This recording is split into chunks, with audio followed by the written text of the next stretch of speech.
Thank you for joining. My name is Jackie. I'm one of the nurses here at the Medina healthcare system. We're back with another healthy eating habits. This one's a little bit more special because we're coming up on the holidays. So Thanksgiving, Christmas, just excited to share some tips. And our awesome speaker is Miss Amanda Rothe. She's going to be presenting today and just kind of going through ways that can help us make better choices through the holiday seasons. So Amanda, thanks so much for presenting again. It's always so nice. Thank you, Jackie, so much for having me again. I love education. I love teaching people healthy tips for eating. So this is just a good day for me. But today we're going to talk about healthy eating through the holidays. And I just want to make something clear right away. I'm not taking away your favorite foods. I'm not taking away your favorite traditions for family gatherings. I'm not saying don't celebrate Thanksgiving or Christmas. I'm just simply saying, hey, maybe we don't go willy-nilly all the way from Thanksgiving to New Year's, right? We make the best choices we can. So I'm here to kind of guide you through, how to get through the holidays without gaining 10 pounds and how to stay on your meal plan if you have diabetes and control your sugars throughout the holidays. We have exactly or roughly 50 days from now until January 1st.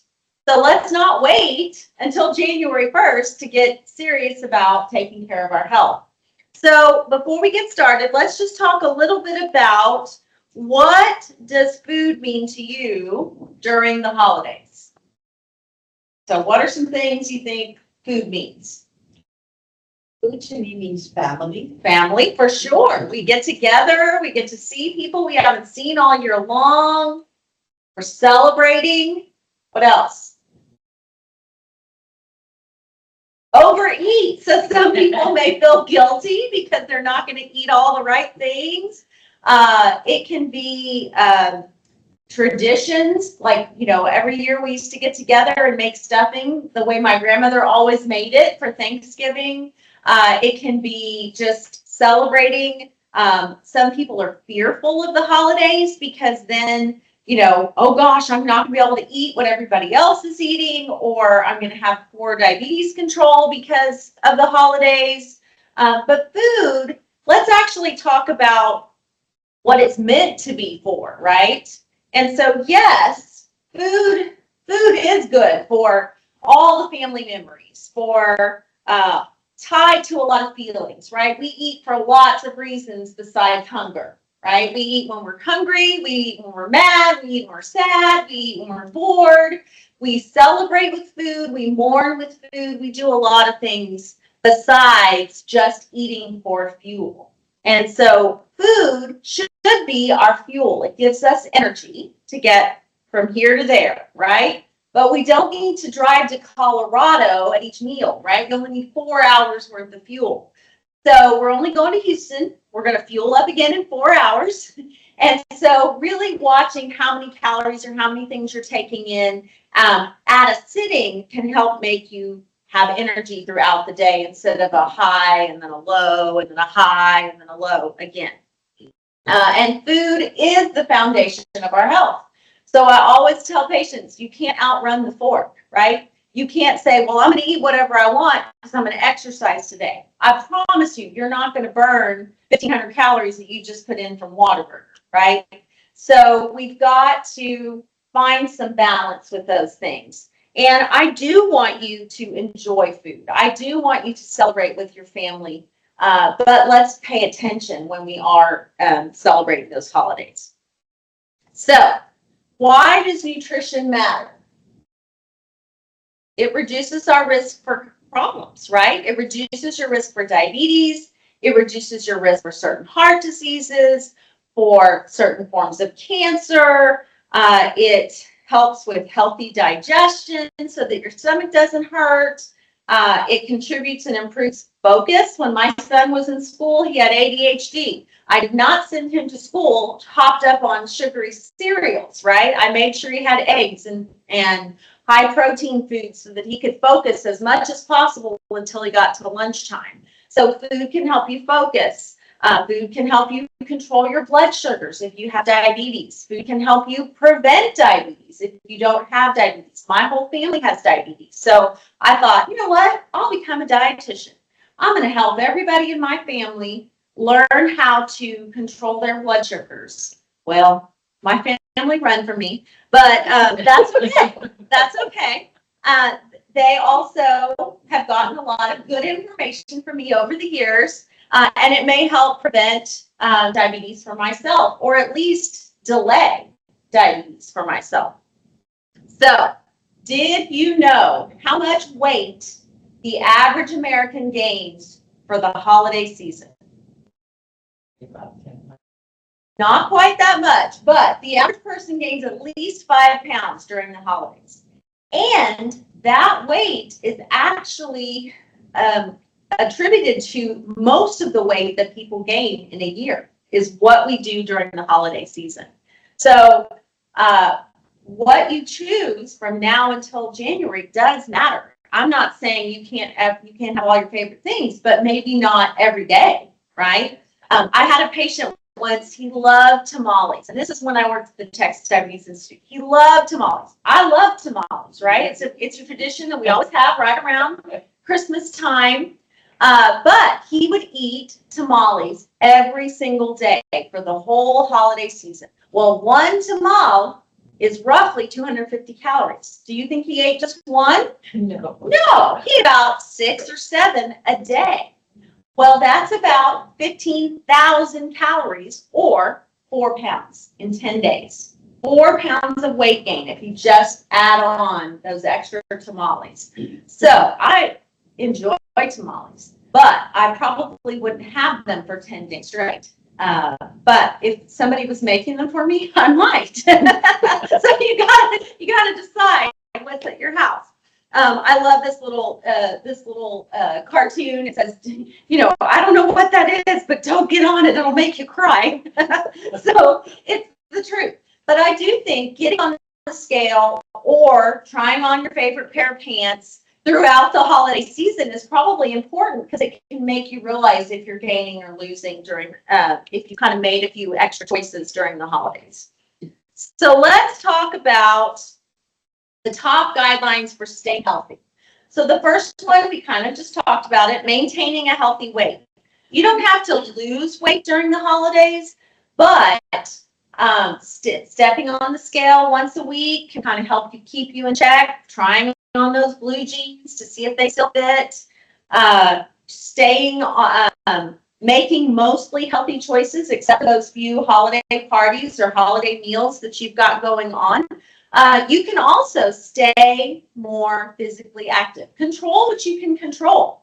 And you can easily do some extra walking in the morning, or you can add exercise bands and do some strength exercises to kind of increase the muscle mass. You can park further away so that you're walking more. I try to get here a little bit early and walk one time around the hospital before I start the day. And then at lunchtime, guess what? After I eat, I go on a walk again, and I walk at least a mile around the hospital, around the grounds.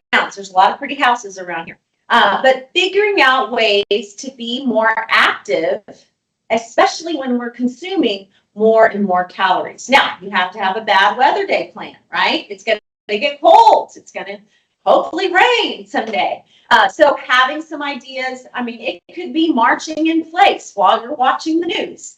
It could be side-to-side steps. But any kind of movement is burning calories. Also, if you build muscle, strength exercises or small weights with resistance bands, it's burning calories long after you stop. So really trying to stay active and increase your physical activity. I like to walk and check the mail here at the hospital. That's a long walk for me. And so I sit a lot at work. So I have to remind myself to get up and stay active.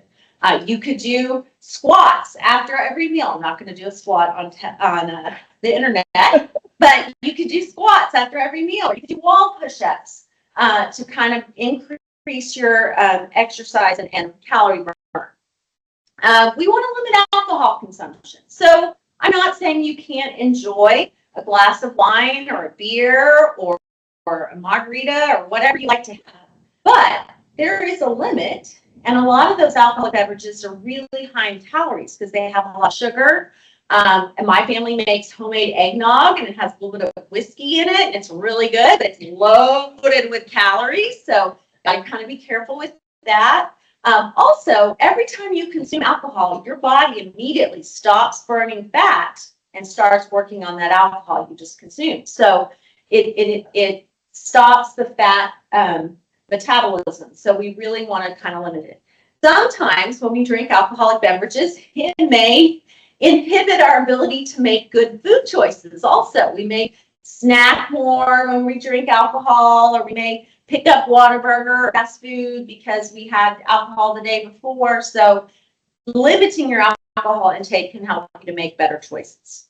We want to choose a diet high in vegetables, whole grains, beans. So if we think about the week, 21 meals in a week, right? If 80% of those meals are healthy, that's roughly 16 meals are good.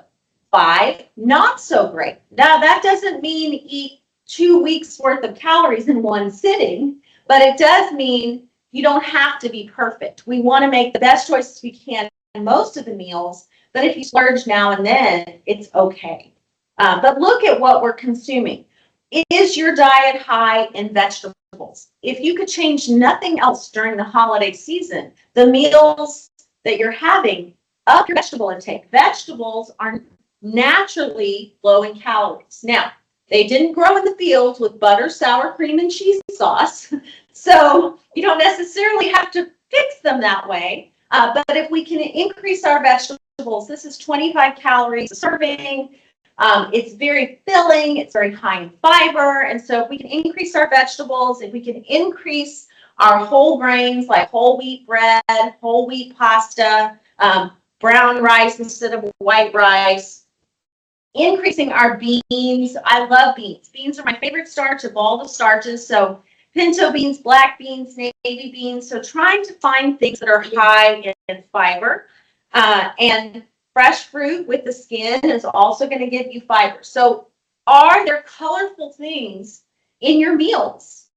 And if there's not, if it's mostly starchy things or fatty things, then you're not going to feel full very long, and you're going to eat more calories. So just kind of look at those things. Limit consumption of fast food, especially during the holidays. We know we're already going to consume some extra calories from the sweet potato casserole and the chicken and dumplings and the all the different things and traditions that we have, the pies, the cakes, the desserts, those kind of things. So maybe if we limit the consumption of fast food, that will help us not take in additional calories. Limit the overconsumption of sugary and processed food. So if there are snacks in my house, like chips or candy or random snacky things, I'm going to eat them because they're there. If they're not there, guess what? If I'm hungry, I'm going to snack on some carrot sticks or some celery or some beef jerky or a couple slices of turkey meat because I'm hungry, not because I'm bored. And so really kind of limiting how much junky things are in the house. But if you want something sweet, to get them around this time. Yes. Those little striped about. Oh, yeah. We'll give one kiss. That's it. That's all the sweet. Yeah, sometimes a chocolate kiss, it may be just enough to give you a little taste of something sweet for sure. But limiting what you have in your house, or limiting how often you pick up food from a fast food restaurant, can make a big difference in your overall health. I always start with my patients. What are you drinking? If you're drinking sweet tea, if you're drinking soda, if you're drinking lots of juice, if you're consuming lots of milk, that's a lot of extra calories. And so that's a simple place we can, hey, can you drink more water for the next couple of weeks? That can help cut back on overall calories. Finding balance with food. There are no good or bad foods. There are foods that are going to benefit you in some way, but I don't want you to make one certain type of food the villain, because then that's going to be the one thing you want in your diet because you're craving that thing. So we can make anything fit. We just can't have it all at one time. So finding a good balance and managing stress. So the holidays can be stressful, right? Day-to-day things can be stressful. And so when we are stressed, our cortisol levels go up, and cortisol can make you more insulin resistant, and that can make you store more fat. And it can also make you want to eat more foods because you're stressed. And so sometimes we turn to food because we're stressed out. So managing our stress through the holidays can be helpful. Listening to music, going for a walk. I tried knitting. That was stressful to me. So that's not going to be my stress relief. But finding something that you like to do for stress relief. All right. So healthy holiday parties. Did I skip one? No. Oh, it just did go. So healthy holiday parties. So we are going to have some family gatherings, right? We are going to have some get-togethers, and I want you to be involved. I want you to take control. We know that there's going to be plenty of starch at our holiday gatherings, right? There's going to be potatoes with cheese. There's going to be broccoli with cheese. There's going to be sweet potato casserole with lots of sugar. There's going to be mini desserts. So we've got the high calorie, high fat stuff, right? You may be the person that brings the vegetable to the meal. I make strawberry spinach salad almost every year for the holidays. And I always ask, is there something else I need to bring? They're like, no, you bring the vegetable. Or you could do squash or carrots with cinnamon. So find a recipe that you really want to do. And I included some recipes today. We'll kind of go over them. But find something that you could take that maybe you could eat more of. And that way you could have a dab or a small serving of the sweet potatoes. And you could have a little bit of the mashed potatoes. But maybe you bulk up on the turkey and the vegetables that you brought, and you keep your blood sugars under control. So get involved. You bring the healthy item. Come prepared. So sometimes when we know we have a family event or a big party, we'll not eat. We'll skip meals, right? We're like, well, I know I'm going to overdo it tonight, so I'm just not going to eat all day. Well, then what happens when we get to that family celebration? What happens? We're starving. We're starving, right? So if you skip meals to try to conserve calories, you end up eating more when you get to the party because you're so hungry. So I try, when we're having a family gathering, eat a big high protein breakfast. Maybe it's scrambled eggs, maybe it's cottage cheese on toast, maybe it's huevos rancheros with a little bit of avocado, but some kind of high protein breakfast. Or eat some lunch with the meat and lots of vegetables so that I don't go ravenous to the party and belly up to the bar and eat all the charcuterie board or all the desserts and treats because I'm so hungry. So really focusing on planning and knowing that you have a gathering. Okay, I need to eat a little something before I go so I'm not so hungry. Also, watch your portions. Sometimes it's just helpful if you get things and put them on a plate and go sit down. Because if you belly up to the bar where all the snacks and all the desserts are, you're just talking and you're eating and you are consuming way more than you would have consumed if you had just gotten a taste of all the things you wanted to try and sat down. So really trying to watch your portions on things. Sometimes calories are worth it, right? Sometimes it tastes amazing. Sometimes it's not. Here at the hospital, somebody always brings donuts in, right? And so the first time I passed by, I'm like, I don't want a donut. That's gross. Second time I passed by, I'm like, oh, donut kind of smells good. Third time I passed by, I'm like, well, I'm just going to have a little bit. And so sometimes it's worth it, right? But a lot of times it was 2 days old and it didn't even taste good. So it wasn't worth those calories. I wouldn't say, like, if you don't like it, spit it out. I'm not asking you to do that. But I am saying, does it taste good? Is it worth the calories that you're consuming? Eat the protein first. So protein is very filling. It's very heavy, and it can drop to the bottom of your stomach, so it can help you to fill up. So what do we do when we get to a meal? Man, we go sweet potatoes, we go for the stuffing, we get the green bean casserole, we eat the roll, we get a roll. We do not need a roll on our plate when we have all those things, right? We don't need that extra bread. I want you to start with the turkey. Start with the turkey, eat some vegetables, and then you go for your favorite, the starchy things, the sweet potatoes, the mashed potatoes, those kind of things. You will be more satisfied with a small serving of that than if you just start with the mashed potatoes. You're like, oh my gosh, those mashed potatoes are so good. I'm going to go get a second helping real quick. You haven't even gotten to the other stuff on your tray of food, right? We don't even do a paper plate anymore. We do like a tray because we need lots of room for all the things. So try to eat that protein first. If you are consuming alcohol, mix it up. Maybe you have a glass of wine and then a glass of water. Put it in a pretty glass. Add some ice, add some lemon. That will keep you from overdoing it on the alcohol or sugary liquids just by adding some water in. Keeping traditions but making small changes. So small changes in a recipe, we talked about this earlier. You may not even notice that you left off a little bit of the cheese or a little bit of the sugar in the recipe or the butter.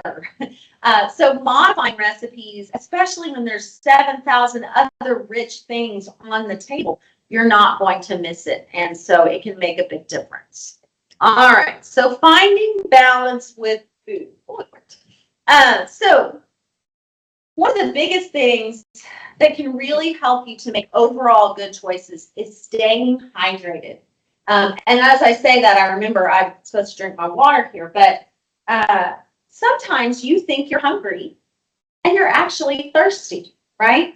So we need to consume water. Now, I will say I find it easiest to put a glass of water by my bed and the first thing in the morning just chug a glass. That will help me to get ahead of the game.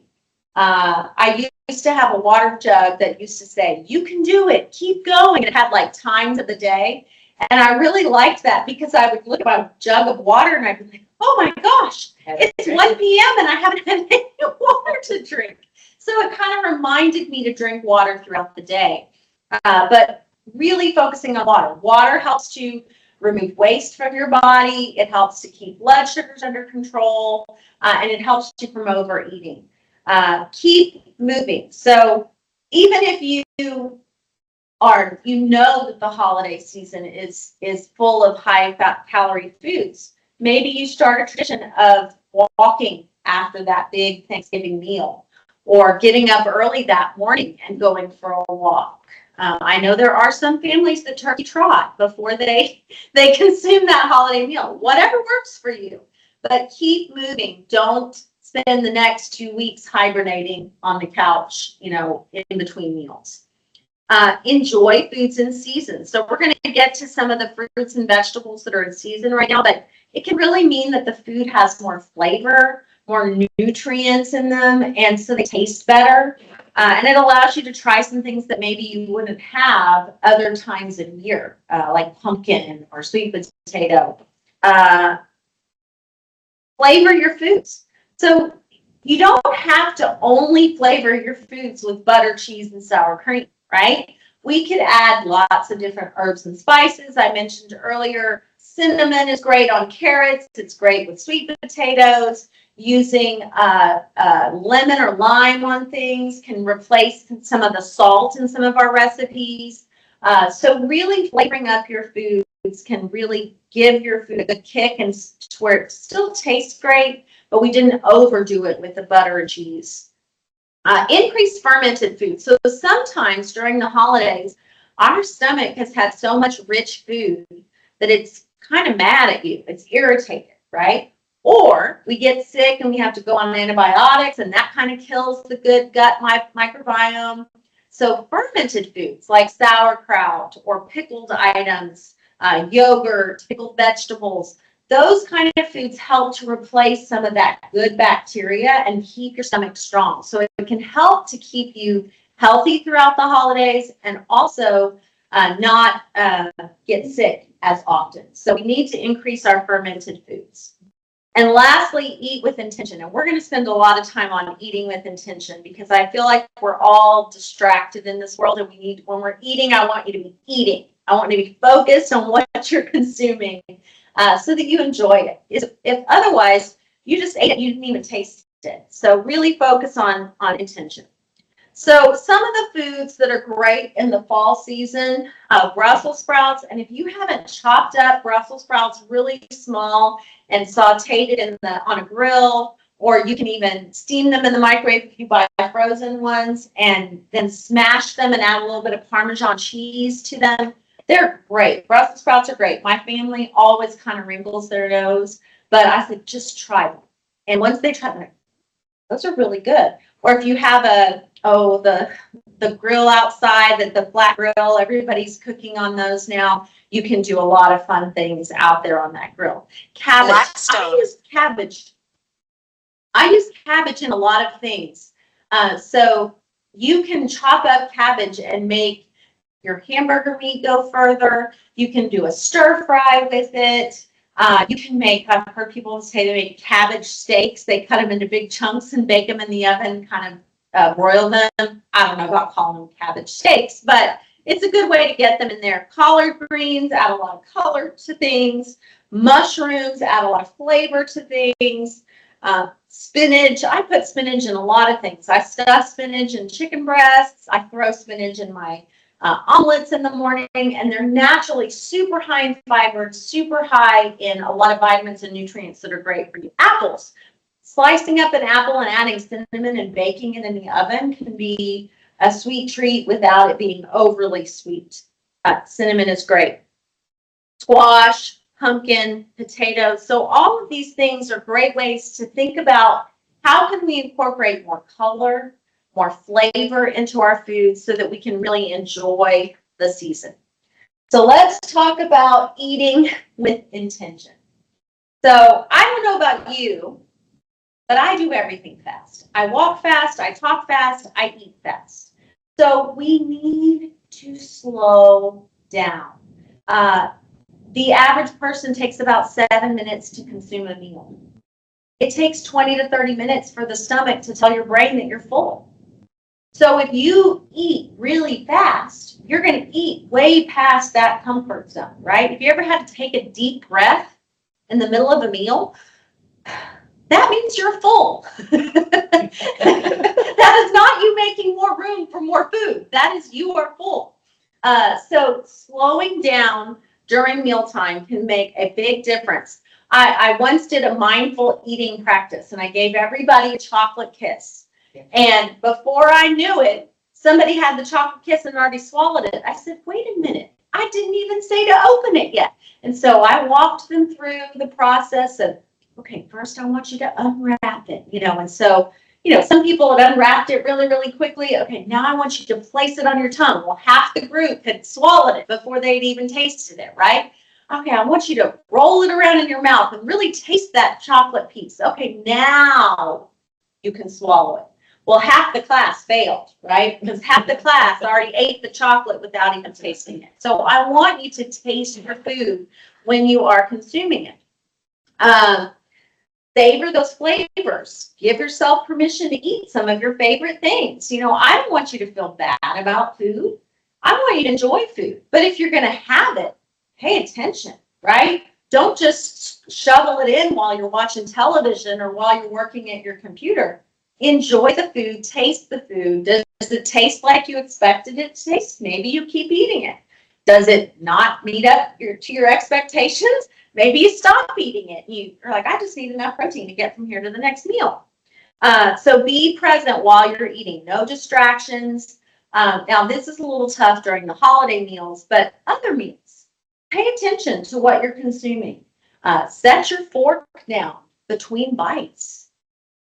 Take a breath, drink some water, slow yourself down. And that's hard to do, especially for me. Listen to your body. We talked about if you could take a deep breath, you might be full. But, are you full? Does it taste good? Was I hungry to begin with? Am I eating just because it's 12 o'clock and I'm not really hungry? So pay attention to your body signals and practice gratitude. gratitude. Thank you, Lord, for this food, or thank you for this meal that brought us all together. And I'm so grateful that I get to celebrate this season with all these people that I love. And food is it's just extra. The family is what is really important. So mindful eating is paying attention. It improves the food quality, so the diet quality. You don't need as much to feel satisfied. It increases your pleasure, or that you like the food that you're consuming and you feel satisfied. Have you ever been in a room and you're eating a bag of potato chips and you look down and they're gone? And you thought, well, who was in the room with me eating this bag of potato chips? And then you're like, realize it was you, and you didn't even taste it, right? You forgot to enjoy it if you were going to eat it. So I really want you to take pleasure in what you're eating. If you're slowing down and enjoying your food, it helps to improve body image. We are all really hard on ourselves, right? I wish I was taller. I wish I was skinnier. I wish my pants fit different, or I wish I looked like I did when I was 18. If you're nourishing your body with good, healthy foods, if you're paying attention while you're eating, you're more likely to have a more positive body image. And it also helps you to eat less. Sometimes just a taste of something is enough. And I always tell my kids and my family that, you want to split it? And they just roll their eyes at me like, no, I don't want to split it. And I said, well, I don't need a whole meal. I just need a taste of this and a taste of that, and I'd be good. So you're more likely to eat less if you're paying attention while you're eating.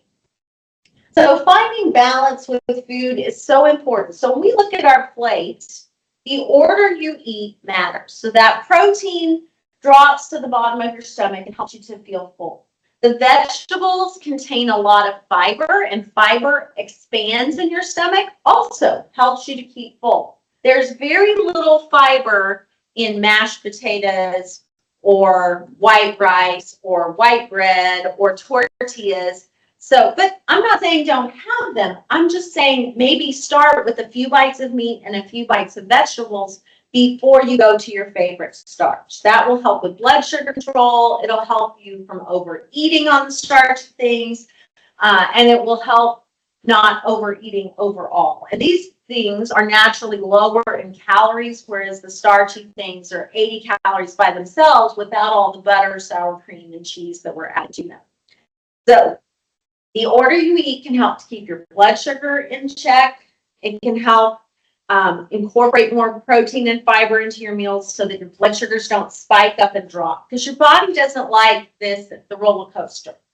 It likes a nice kind of even little, it's going to increase a little bit after every meal, but it shouldn't spike. Even if you don't have diabetes. I wore the glucose monitor, the continuous glucose monitor, for a couple of weeks.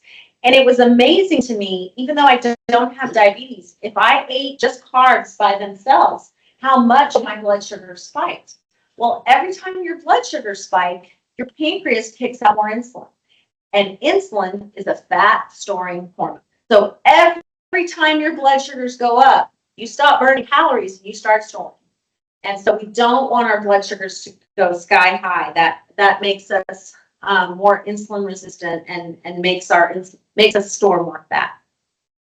Moving your body after meals. So like I said, I go for a walk around the hospital. You could march in place for 10 minutes after you eat. That will help your body use the calories you just consumed, and manage stress to help prevent cortisol levels from being too elevated. So some things you can control when it comes to stress, and some things you can't. But manage your expectations. We all have family, right? Sometimes the family dynamics are stressful, but it's not yours to change. It's just yours to go and celebrate with your family and enjoy the get together and have a good time. Planning ahead. So we know what our week looks like, right? We know what's coming up. We know that for me, on Saturdays, we're probably going to go out for a good breakfast. On Sundays, we may go out for a good lunch after church. On Monday, I may not feel like cooking. So those are my days when I may not make the best choices. But the other meals, I know I've got to eat, right? So I go into the cafeteria in the morning and they have the most beautiful biscuits. They have amazing breakfast taco options. And I walk right past them and I get the scrambled eggs and the cottage cheese and blueberries, and that's my breakfast. Because if I start the day with that biscuit, or if I start the day with waffles or pancakes, I'm going to be hungry all day long.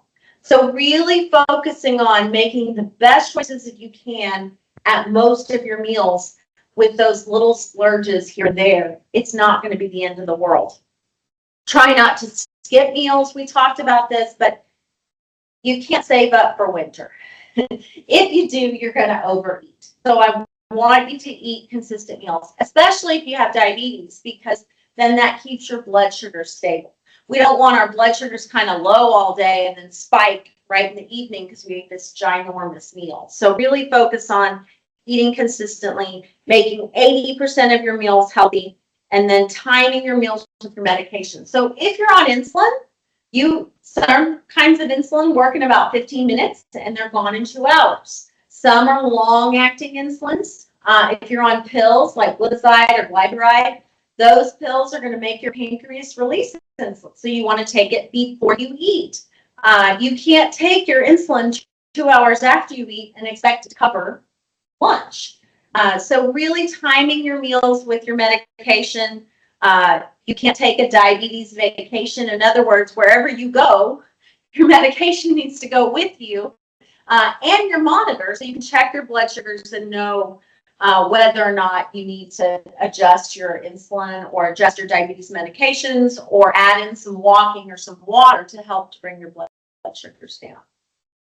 All right, so vegetables, if I meet a patient and they're not consuming any vegetables, that's the first place we start, is how can we add more vegetables into their diet?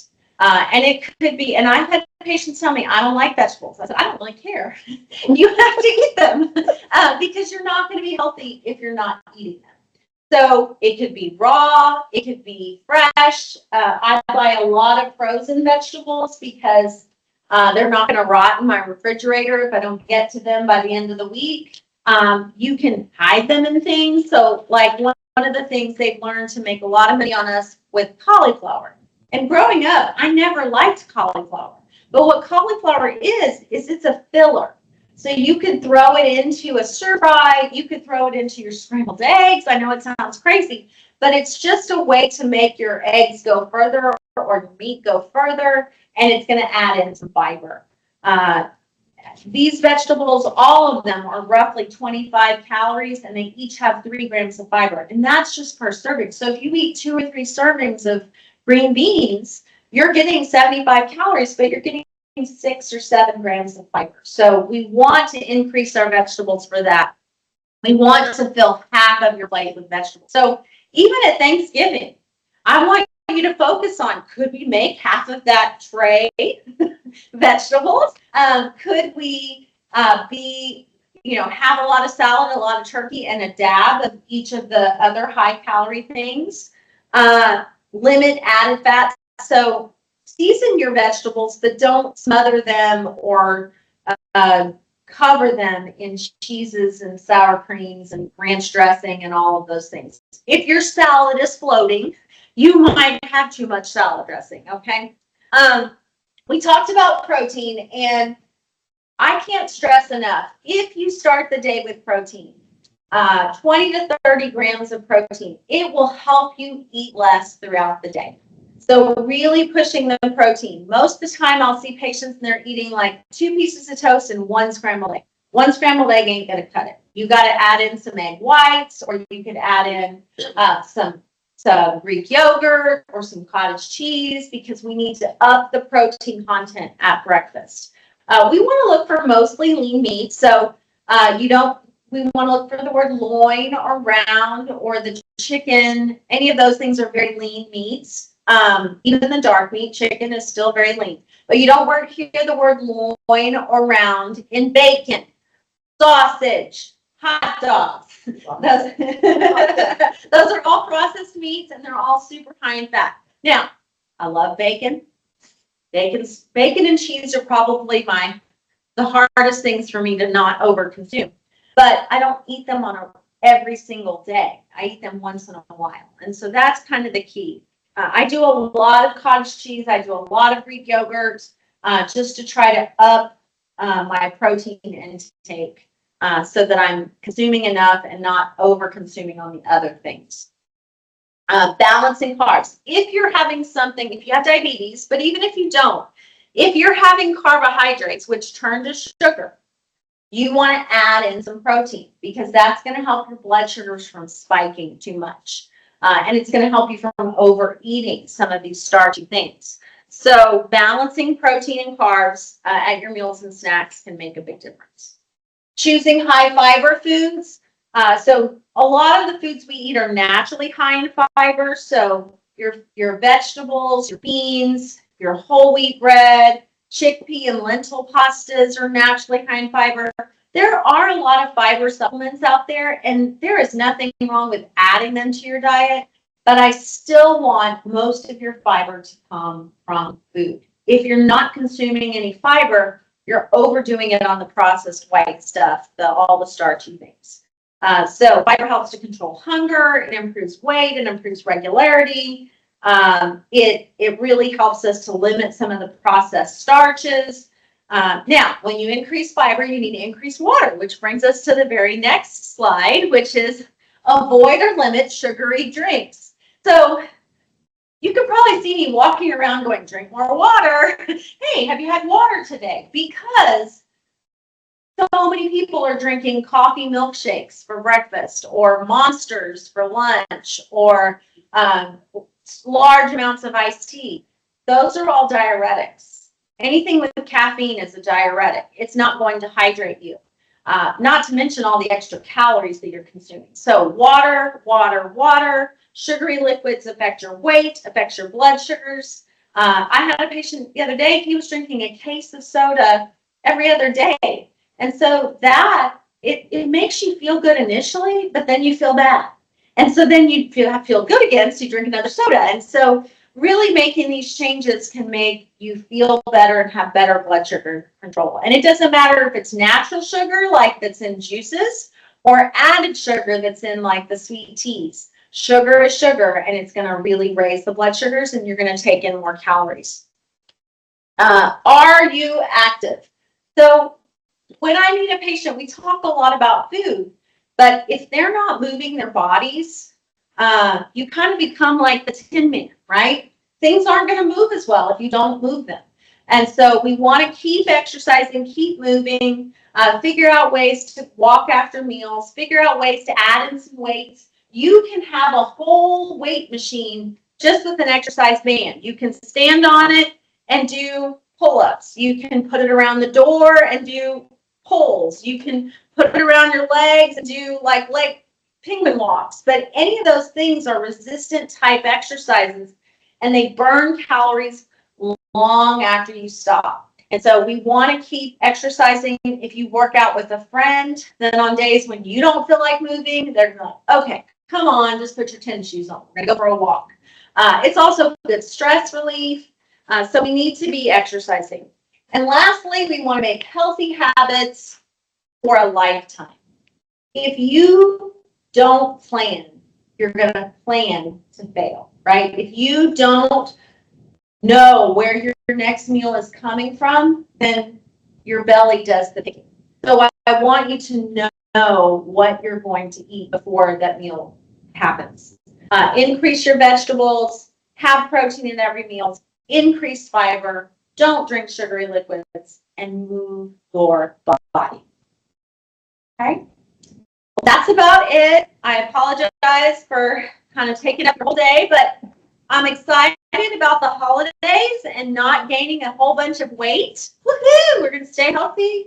But it is not easy, but it is worth it to stay on track throughout the whole holiday season. I don't want you to wait to January 1st to make all the changes. So with that, I will turn it back over to Jackie.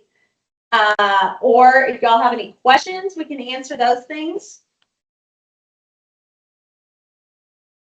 Any questions? I included some recipes here. These are just modifications on some of the healthy things that some of the things that we already cooked during the holidays.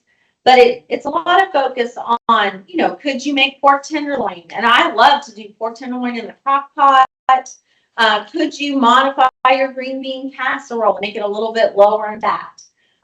We do green beans without the cream of mushroom. I know, shocking. But you can find some of those things. You can modify some of those things and people won't notice. Or you just make the best choices you can most of the time. And then holiday season, you eat the green bean casserole and you enjoy it. Yeah, All right. That was awesome. I liked it just specifically that it was geared more towards the holidays, just because, like you said, you're thinking with your stomach and all that kind of stuff. When you were talking earlier about the flat tool that everybody's cooking on, it's a Blackstone. I love cooking on our Blackstone. I can't think of the name of it, but yeah, yes, you can do a lot of fun recipes with the Blackstone. Yes, it's awesome. We like cooking our veggies on them because we like doing veggies like in a saucepan and sauteing them too, but it's so easy and fun just to kind of mix it all together on there. But yeah. And being outside, especially for this month, it's great weather right now. So cooking outside makes it more fun. Absolutely. And I like the idea of implementing like a family walk as a new tradition afterwards, That's so, it makes me feel a little bit better, makes you digest your food and for sure. Yeah. Awesome. Cool. Walk the kids. Yeah, walk the dog, walk the kids. That's a good point. Absolutely, man. Get those kids out of the house. Yeah. Burn off some of that sugar. Yes. Awesome. Well, cool. Thank you for presenting, Amanda. It was really awesome. I love this presentation. Everybody, thanks for joining. Have happy holidays and stay safe and be healthy.